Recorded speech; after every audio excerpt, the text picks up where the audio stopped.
all the carnage is set to unfold. I'm sure Sim thinks he's going to come back with a win this year. Of course. But if you don't know by now, we predict each and every Premier League result as the season progresses.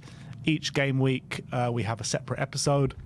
Then we review it after the weekend, and we've got a scoring system between us, which is 5 points for a completely correct scoreline, 1 point for a correct result, and there's a star man we pick at the end of each episode. You can only pick that man once throughout the campaign, and it's 5 points for a goal, 3 points for an assist. You ready to get into it? Let's go. More than ready. All right. A new season is underway. First up is Manchester United against Fulham. Friday night football at Old Trafford. Sim has gone for 2-2. Gone for 2-2 here. I think Fulham are going to start in confident way. I think Man United have made some good signings, but it might take them a few weeks to really get settled into the season. Mateusz de Ligt has to get settled into his new team. Same with Mazraoui. They've made some late signings.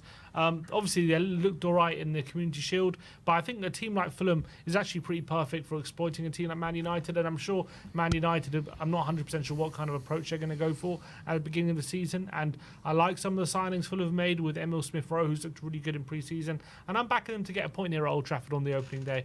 Yeah, I just feel like Fulham, I've gone for 2-1 to Man United. I feel like Fulham are going to be very open in the midfield without João Palhinha there, and I feel like Man United at home, first game of the season, there's a good vibe around Man United at the moment with the signings coming in, and I feel like Man United will just about get over the line. I see it being a pretty tight game, to be honest, but with the loss of João Palhinha, they haven't really rectified that just yet. So I feel like Man United just about to get over the line at home against Fulham. Let's move on to Ipswich against Liverpool. Premier League newcomers against new manager in Arne Slot for Liverpool. I've gone for 3-1 to Liverpool, and I feel this could be quite tight early on, especially it's a newly promoted team at home, first game of the season, which they are usually up for. The fans are going to be bang up for it as well. So I see it being quite tight in the opening counters. Maybe Ipswich might even go 1-0 up, but I feel like quality will shine through.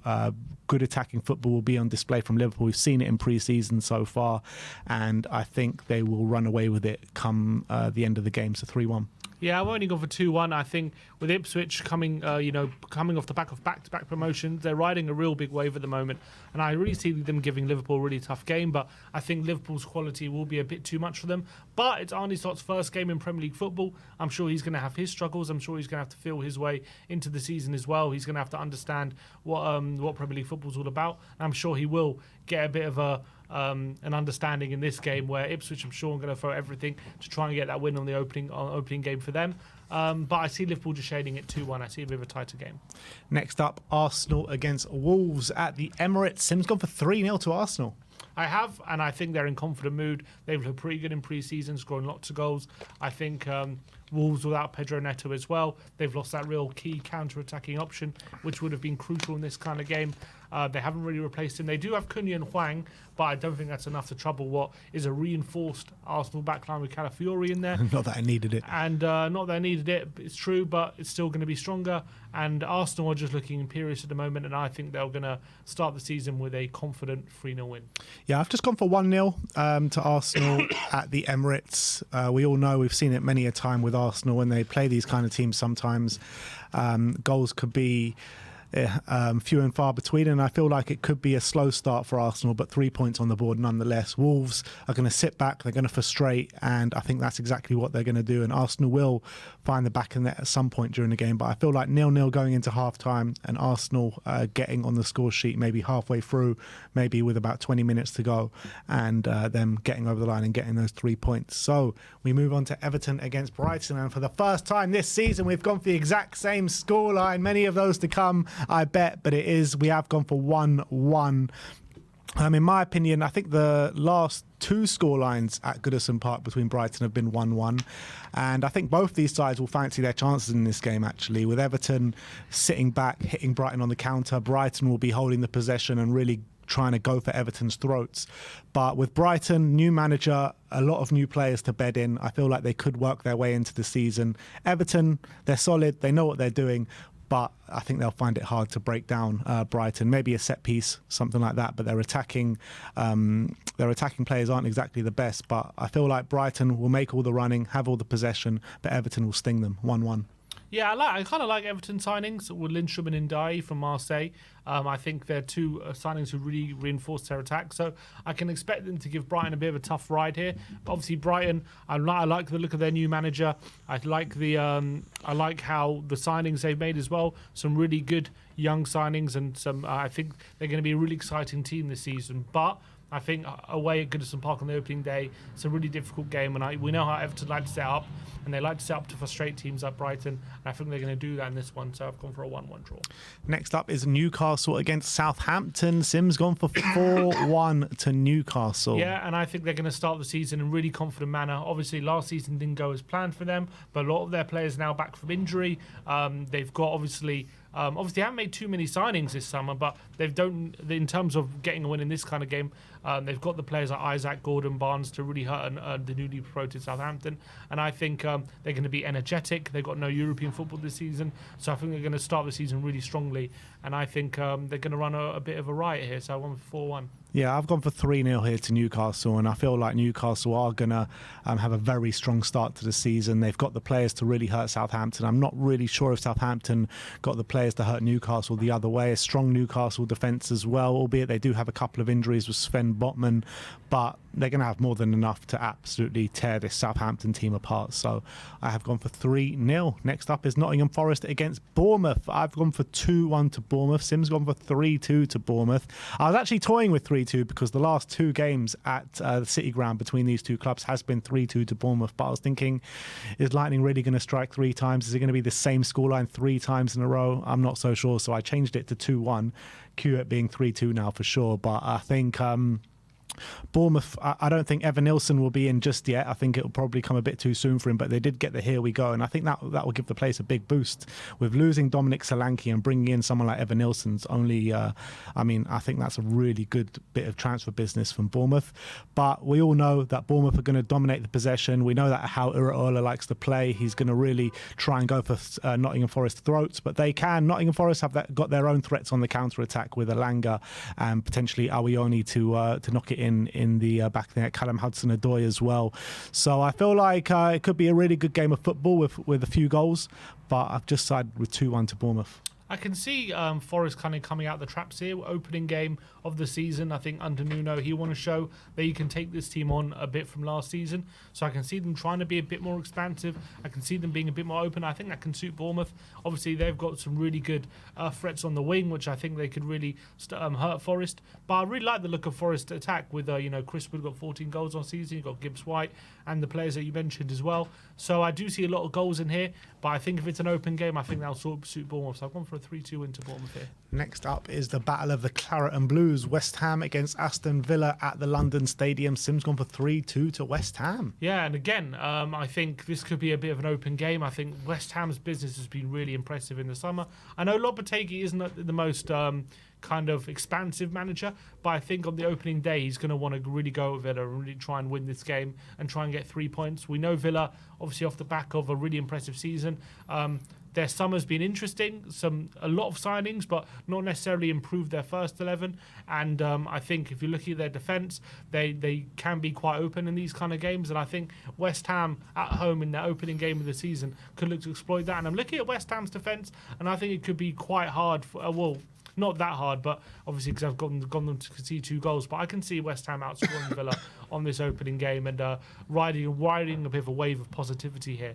So I've gone for a 3-2 win for West Ham. Yeah, I see this being a really good open game of football, like you say. I think both of these teams, again, will come into this fancying their chances. West Ham at home, new signings, new manager. Things are looking very good for West Ham on the face of things right now. Aston Villa, brand new season, Champions League football to look forward to, and a hell of a lot of signings as well to bed in for this season. I see this just being so open, bit of a ping pong match, to be honest, where there's going to be goals at either end, and quite a lot of them. I couldn't really pick a winner, so I feel like a draw is probably a fair outcome for this one. So I've gone for 2-2. Brentford against Crystal Palace. Again, we've gone for the exact same scoreline in 1-1. Couldn't really pick a winner. Obviously, Palace ended the season so well last year under Glasner, but with no Elise, I think that's going to really hurt them. And Brentford are always a tough nut to crack at home. With Ivan Toney still there, he's definitely going to play. So they're going to have that attacking threat with Wissa and Mbeumo as well. So I've gone for 1-1. Yeah, I went for the same scoreline. I think the type of team Palace like to play against isn't a Brentford side who potentially will be playing a back three, and with Toney and Mbeumo on the counter-attack as well. I think they're going to really settle into this game and try not to lose that first game. I think it could be a difficult season for Brentford, and they'll try not start the season on a losing streak. I think Palace like teams to come at them a bit and like to play against teams who are going to leave space. Brentford don't really do that. So I see kind of both sides struggling to create chances here. So I've gone for 1-1. Chelsea against Man City, which surely is the pick of the ties in the first week of the Premier League. Sim's gone for 2-0 to City. Yeah, I think Maresca could struggle in his opening game. I think they haven't won too many games in pre-season, albeit they played some nice football. And I think, albeit they are at home, they're playing against, obviously, a Man City side who know what they're doing. They're such a well-oiled machine. Even though early parts of the season, sometimes they do have their struggles, I think they're going to come into this game and win it fairly comfortably. And I can see Man City dominating, getting the quality they need, and also restricting Chelsea, who might be, still learning how Maresca wants them to play. So I've gone for 2-0. Yeah, I've gone for 3-2 to Man City. I see a really open, good game of football. We saw plenty of goals between these two sides last year. I think at Stamford Bridge it was 4-4 between Man City and Chelsea. Yes, it's a new manager, and yes, it's a completely new philosophy as well for Chelsea. But I feel like once they're, bedding into Maresca's system, I still think you're going to see some goals in that team with Cole Palmer going against his old club. He's always good at drew a goal against Man City. I think he scored every single time he's played against them, which was about 3 times last season. So I feel like Man City will get over the line, but I can see it actually being closer than some people envisage. So I've gone for 3-2 to Manchester City. And last but not least, Monday Night Football at Leicester. It is Leicester against Tottenham. Sim has gone for 3-1 to Spurs. I have gone for 2-1 to Spurs. And for some reason, Leicester consider us some sort of rival. I'm not too sure why. But so that means Monday Night Football under the lights at Leicester, their fans are going to be bang up for it. Not only are they playing us, but they're also first game back in the Premier League. And it's going to be a tough game for us. I think this is a potential banana skin. I do think we'll get over the line, but I think it'll be a very tight game. And I think our attacking players and our attacking intent and the way we play the game will show by the end of it. But I don't think we're going to have it all our way throughout the game. No, I've gone for 3-1. I think obviously Steve Cooper's first game in charge is a different approach to Leicester to what Maresca was playing, and I do wonder how players like Ollie Skip and Harry Winks and people like that will fit into this kind of system, because I think Winks was perfect to play under a manager like Maresca. Under Cooper, it could be very different. Their summer hasn't been that impressive. Obviously, they're still relying on people like Jamie Vardy and Patson Daka in the forward line. Are they going to be able to hurt Spurs? I can see them obviously on the opening game of the season for them creating some chances, but I'm looking at Tottenham. Yes, we've had our struggles with defensively in pre-season, but I think in possession we should be able to play through them. We will be able to create chances, and with Solanke making his debut, there should be a good vibe about the place. So I've gone for Tottenham to take home the 3 points, 3-1 here. All right, and let's move over to the Star Men, and it's a Newcastle head-to-head. I've gone for a bit of a punt this week in Jacob Murphy. He's been good in pre-season. Yeah, he's been smashing out in pre-season. He's the only fit right winger that they do have, unless they go for Barnes on the right wing, or maybe Gordon on the right wing and Barnes on the left wing. I'm not too sure, but I do kind of predict that they're going to play Jacob Murphy in the first game this season on the right wing. So with Southampton at home, I see he can get a few goal contributions, but you've used your Isaac card well and early. I've gone early, I've gone big. I just got this feeling, Isaac on the opening day, if it's a sunny afternoon up in Newcastle, away home to Southampton, I just get this feeling it could be a big one for him, and I think he could definitely start the season as he means to go on and get some early goals against a Southampton side who definitely could be there for the taking. So I'm going for Isaac to smash it out here. So I've gone for him early. All right, well, there you have it. That is week 1 of Predict the Prem done and dusted. Let me know in the comment section, who do you think is going to come out on top this week? And who do you think will take the cake between the two brothers going into week 2? But thank you, everyone, for joining us for that.